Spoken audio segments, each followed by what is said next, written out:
Welcome. I'm DonnaRae Menard. I'm a local author, and today I'm going to be reading you a segment of my novel, Beneath the Fountain, courtesy of Joshua Pryor and Northwest Public Access Television.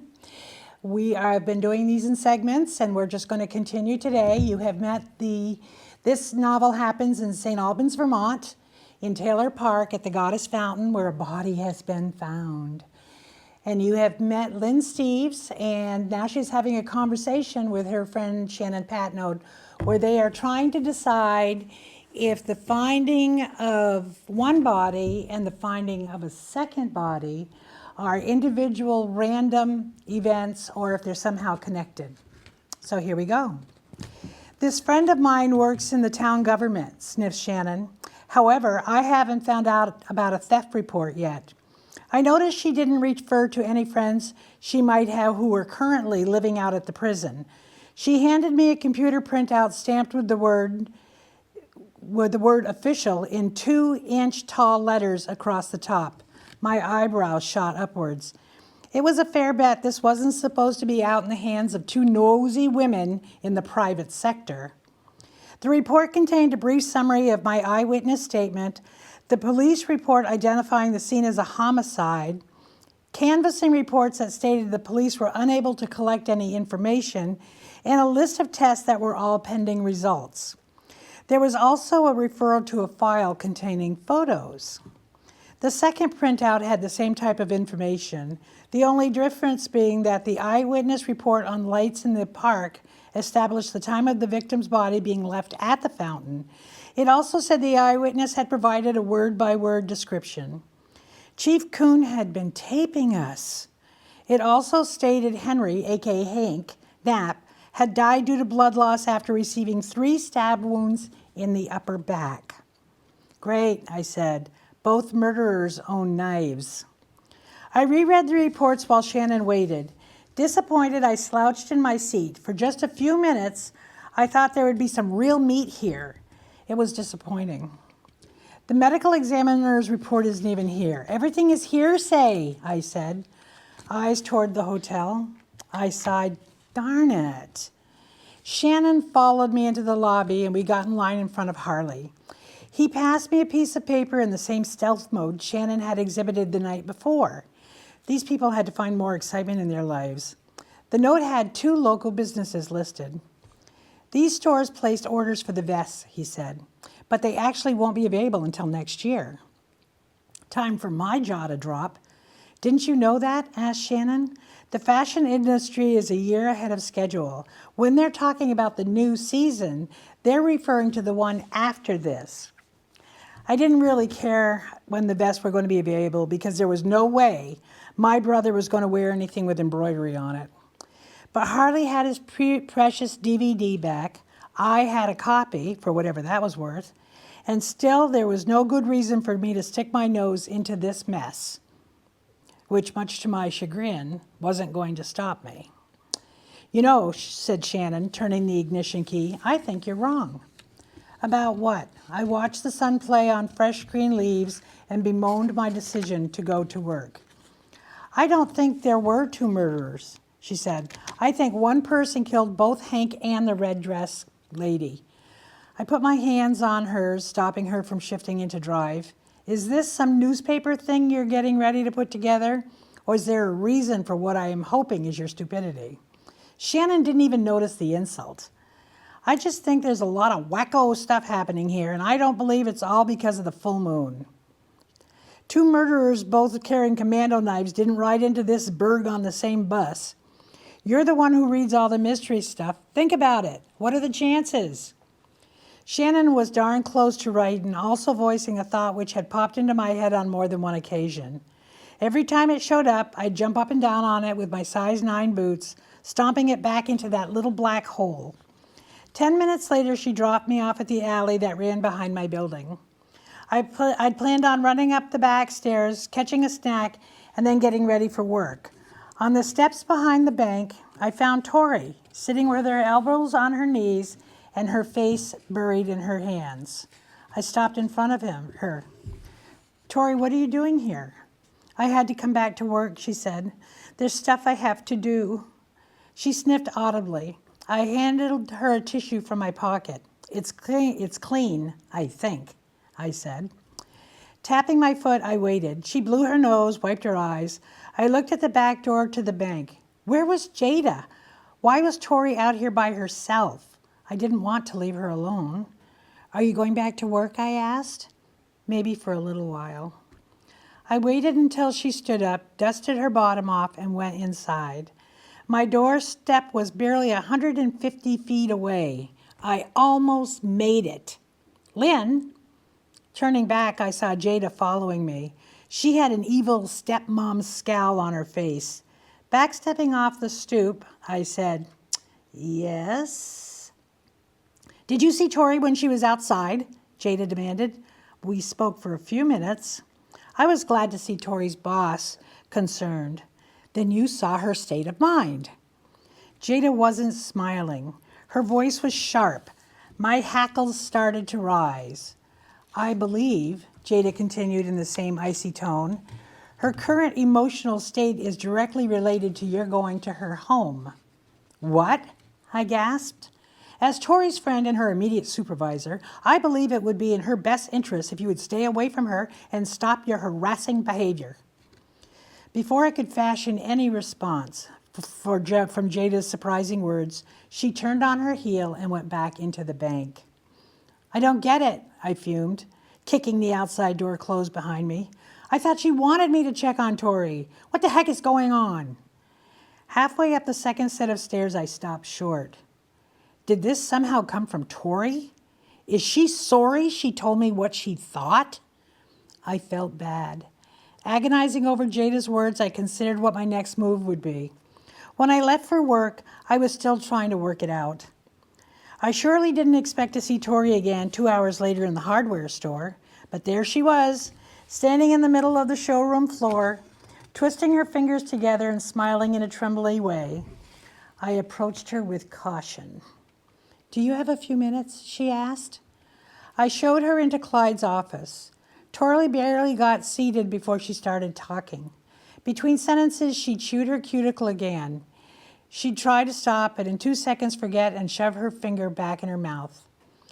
I looked at the forms Valina's nephew gave us, she said. I remember he said he had several copies, so we could keep those. They look legal, but they're not notarized. I don't know what to do. Do you have any advice for me? About banking? I laughed. Even to my ears, I sounded brittle. No, I'm sure you've seen my account balances. I'm not good with money. Tori hesitated for a few moments. Her eyes filled, and I passed her a box of tissues. After a moment, she pulled some pages out of her purse and pushed them towards me. I made you a copy of everything I could find, she whispered. But Lynn, I don't want to go to jail. I could lose my job and live through it, but not jail. I didn't touch the papers. Okay, I said. The illusion of Tori hanging from shackles in some filthy cell next to the Pirate of the Caribbean caused me to worry. I might be getting in over my head. Shaking the feeling, I continued. This is the way this is going to work. I give you my solemn vow there is no way I will share with anyone other than Shannon, whose help I need with what you're giving me. Nor will I provide your name if I find anything the police should know about. If you don't 100% trust me, I don't want to see those papers. Tori exhaled. I believe you, and I want to help. If what you know is going to help find justice for Mr. Knapp, then go ahead and tell me, I said. In my heart, I knew the only satisfaction would come when someone was arrested and convicted for Mr. Knapp's demise. A glittering light out in the park at night had sucked me in, but my own convictions were keeping me chasing after clues like a dog after a scampering squirrel. When Mr. Knapp's sister, Barbara, passed away, she left him money, said Tori. I was there when she and her lawyer came into the bank. She was several years older and already in poor health. She wanted a trust fund set up that would protect him, take care of him when he got older. The bank has an officer in another branch who specializes in this type of case. Because we are her hometown bank, he agreed to meet with us there. The four of us sat down and discussed exactly what she wanted. I sat through the whole meeting, but was there only to handle the transfer of actual funds. After Barbara passed, Hank was brought into the bank by the lawyer. We sat down with him and explained how he could access funds. You know, that he could take out so much every 30 days on top of his Social Security and military pension. I watched Tori closely. Her posture was straighter. She was much more focused. She was in her element. Lynn, I could tell he didn't understand a word. I don't think he even realized his sister was dead. Tori cleared her throat. I tried to point this out to the lawyer, but he brushed me aside. He didn't have a lot of patience with Hank's abilities. There should have been a counselor or a caseworker there. I never saw the lawyer again, but the point in all this is that not once in all the months has Mr. Knapp touched any of Barbara's money. Most of the time he doesn't even touch his own. To his last day, I don't believe he knows that the trust fund is there for him. Someone passed the window to the office door and Tori stopped. After a moment, she spoke again, but in a softer tone. Then an odd thing happened. The day he came into the bank, he had a note with him. He told me he had to have his savings, all of it. Then he handed me the note which said he needed his other money too, all of it. I explained he could only take out a specific amount every month. He nodded. I counted it out. He repeated the same words, all of it, to me again. I thought he meant all for that month, so I agreed, and he left. So there's still money in the trust fund? Yes, the legalities do not make it available on demand. Why do you think it was odd his coming into the bank? I asked. Because of the note, said Tori. Mr. Knapp couldn't even sign his name, yet he gave me a note telling me exactly what he wanted. My mouth felt dry. What happened to the note? I asked. I still have it, said Tori. He didn't take it with him, so I put it in his file. It's a paper trail. She held out a plastic sandwich bag. Inside was a scrap of paper with a single line written in broad, even script, not the herky-jerky motions of a jittery, confused hand. Tori, I said slowly, testing the waters, have you mentioned any of this or that you've been talking to me to Jada? Heavens, no. Tori's eyes popped open. Jada would fire me in a heartbeat. Chapter 14. After Tori left, I called Shannon. This time she picked right up and agreed to meet me at my apartment after work. She has a key, so I wasn't surprised to walk in and find her sitting with Rusty on the couch eating ice cream. He likes it, she grinned. He likes everything, I said. After Pinky swearing her to silence, I told her about Tori's visit. This isn't information we can share with everybody else, I cautioned. What are you going to do? She asked. I don't know, I said. I just feel so damn guilty about Hank's death. Why do you feel guilty? Shannon's brows drew together. I saw the lights. Len, the man was already dead. I couldn't explain where my head was. I just wanted him to be undead, but not zombified. While I put away laundry, Shannon tailed behind me, making small talk. Exasperated, I finally snapped around to face her. What is it you want me to do, Shannon? I asked. I'd like you to talk to my lawyer friend. He knows a guy that digs up information. Maybe we could talk to him too, she said. Nope. Actually, I'd like to talk to Kuhn again. She paused. Another interview. You could be my cameraman. We'll get you a paste-on mustache. You don't think he'd recognize me? That my being there might not give him a little extra fodder, so if he's on the fence about arresting me, he'd be more inclined to do so? Yeah, I guess he would, she sighed. I needed to shut her up. Come on, I said. I have stuff in the car that has to come up. You can carry one of the bags. Shannon had a pained look on her face, but like a good lap dog caught chewing in a pair of expensive heels, hung her head, grabbed a bag, and followed up the staircase. When we were upstairs, sprawled and panting on the sofa, Shannon said, I don't know how you do this all the time, lugging laundry, groceries, and whatever that was. Kitty litter, I wheezed. Up all those stairs. Do you own or rent? I asked. Right now I'm kind of house sitting. Right. Well, renting is expensive. This apartment is a good size at a moderate price because it's on the 3rd floor. There's parking out back and I like the location. She still looked dubious. Look, Shannon, I'm still trying to work it all out, you know, who I really am, what I want to do. Is that why you're going back to college? She pointed to the informational booklet stacked on the coffee table. Left brain groaned. My intent had been to not tell everyone what I was doing. I'm taking some computer classes to stay on top of changing operations. It's like job security. I got up to get 2 bottles of water out of the apartment-sized fridge. Cool, she grinned. I'd like to take some classes too. Oh, you know what? You might meet the geek of your dreams. It's not going to happen, Shannon. I sounded tired and hoarse. I should have let her ramble on about Mr. Knapp instead of letting her into my private world.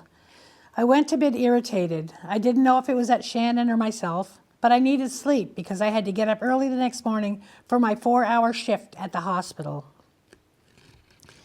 It turned out to actually be therapeutic. I left the hospital with my do-gooder meeting rocketed up on high and a positive feeling of self-worth. It lasted until I got out to my car. Parked beside my Liberty was a filthy black Mini Cooper whose radio was screaming some distorted acid rock lyrical. Harley. Dude, I shook my head. Turn it down. This is my mojo song, he yelled. I got right in his face. This is a hospital. Show some respect. Turn it down or I'm going to key the bejeebus out of this wreck. I contorted my face into a snarl. Instant silence. He adores that car. Can I buy you a cup of coffee? He asked. It's a good thing I know he's married, so his invitation wasn't a come-on. I'll meet you down at Sonny's in 5, I said. Then I have to go to work. I ordered a BLT on toasted sourdough with extra bacon, mayonnaise, sweet potato fries, and told the waitress Harley would take the check. He looked a little peaked.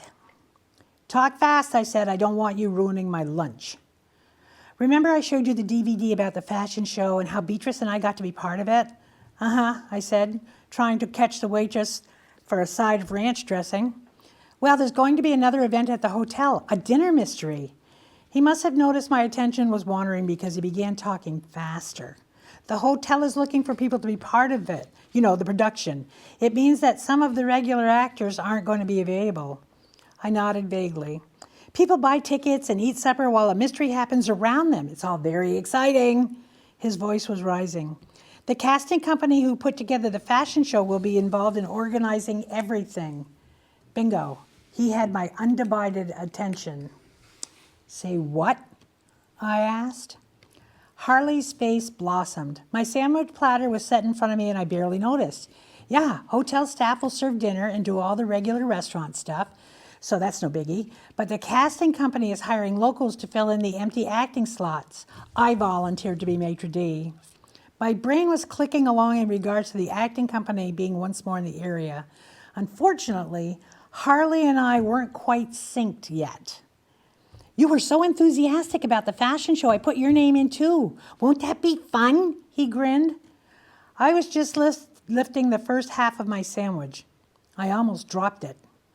You did what? Yeah, you get to play Clarice. You even get lines. Wait a minute, Harley, I said, carefully putting the sandwich half back on the plate. You're worried about the money, right? So was I. $50 is not a lot.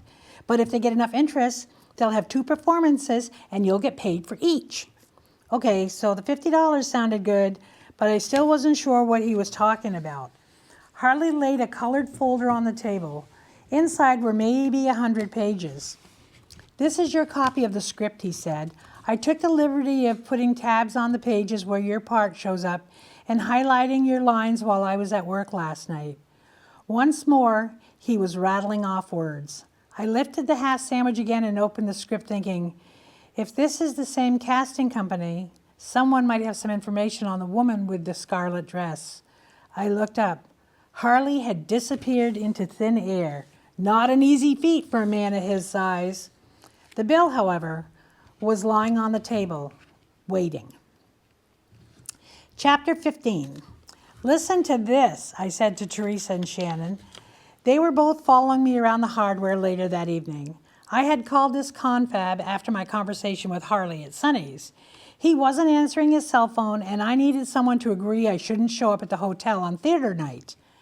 If Carly had been working, there was no way I'd be doing this because reporting me would have suddenly become her modus operandi. There won't be any rehearsal. Instead, they're sending me a tape to watch of the previous performance.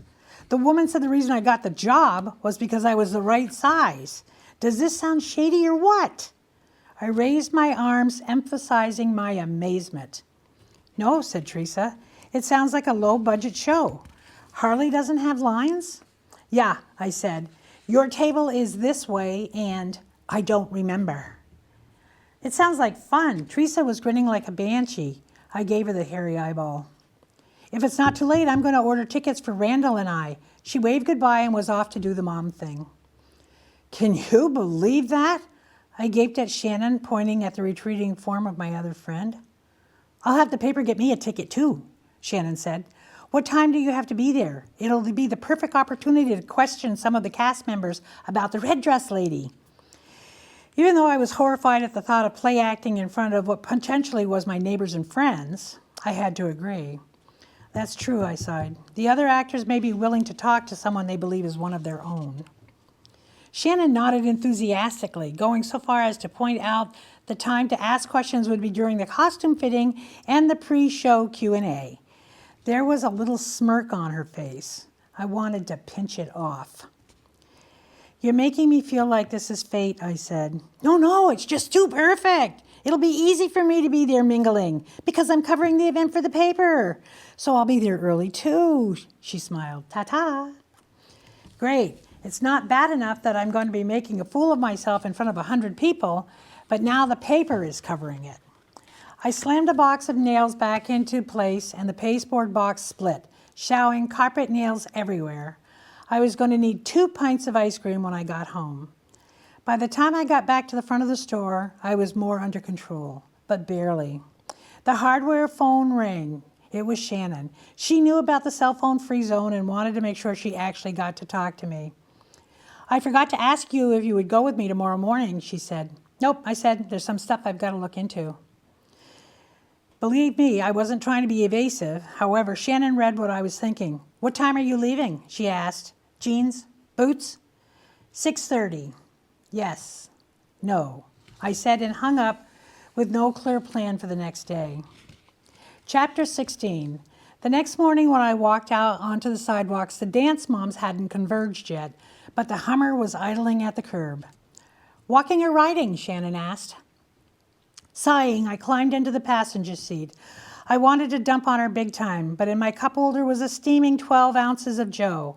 Sometimes it's hard to be angry with my petite friend. Up Newton Street, I directed. We parked just below the police tape on the driveway of the burnout. Shannon followed me out of the Hummer, camera in hand. Seeing the wide lens camera made me nervous. However, once I was sneaking, and that's what it felt like I was doing, past the flower beds, I forgot about both Shannon and the camera. She talked to take some photographs of the burnout. I kept walking. There was police tape wrapped around the greenhouse, and the investigators had made sure to close the door when they left. By stretching the tape, I could open the door enough to squeeze in. I had to suck in my gut all the way to my backbone, but I made it. Once I was inside, the tape pushed the door closed behind me. It was creepy for a few moments there, but then I got my sea legs. Okay, I exhaled. The building was larger than it looked from the outside. I moved around, being careful not to touch anything while still trying to look at everything. My final verdict was that no crime had been committed here except for the disposal of a corpse. It was such a letdown. Standing back in front of the door, I focused on where the woman had been lying. I pictured the position of her hands, her head, and then her short-footed feet. I laid down, assuming the position, closing my eyes, and let my mind wander. What the hell are you doing? Shannon screeched. I almost jumped out of my skin. You scared me to death, I panted. And you don't think I wasn't? She was standing inside the ribbon, holding the door open with her butt, but not stepping inside. I got up and wiped my backside off. Okay, I said, let's go. Nope, she said, you're not riding in my truck. Seriously, Shannon? I asked, pushing her under the ribbon and then ducking under myself. Her face was all twisted up. I couldn't tell exactly where she was emotionally. To give her time to settle down, I wandered along the opposite side of the circular driveway. I was just inching forward, not focused on anything, when I realized I was standing in a blind spot. "Check this out," I said. Shannon walked over. "You could park right behind this old lilac bush and no one would see you." I paced off the distance. "A medium-sized car or small park, pickup in the dark. Who would know that you were here decorpsing?" Shannon stood in one place, turning in a circle, taking pictures as she went. "Are you rewriting Webster's?" she asked. "But yeah, you're right." We snooped around for another 10 minutes and found nothing. Back in the Hummer, Shannon was tapping her fingers on the steering wheel and driving about 5 miles an hour down the hill. Her brake lights shined behind her. At Church Street, she took a left and parked midway down the length of the block. Taylor Park was between me and my apartment building. I could sprint there in half a minute if the traffic was with me. She hadn't said a word yet, but I could see conversation happening behind her eyes. Pulling open the glove compartment, she removed a small leather case. "Let's go," she said. Her camera hung from her shoulder and shielded between her body and her arm. The case was in her jacket pocket. "Where are we going?" I asked. "You want to be sneaky?" she said. "Let me show you how it's done." I want to thank you very much for joining me today. I'm DonnaRae Menard. This is my book, Beneath the Fountain. Join us again next time. Have a great day. Thank you.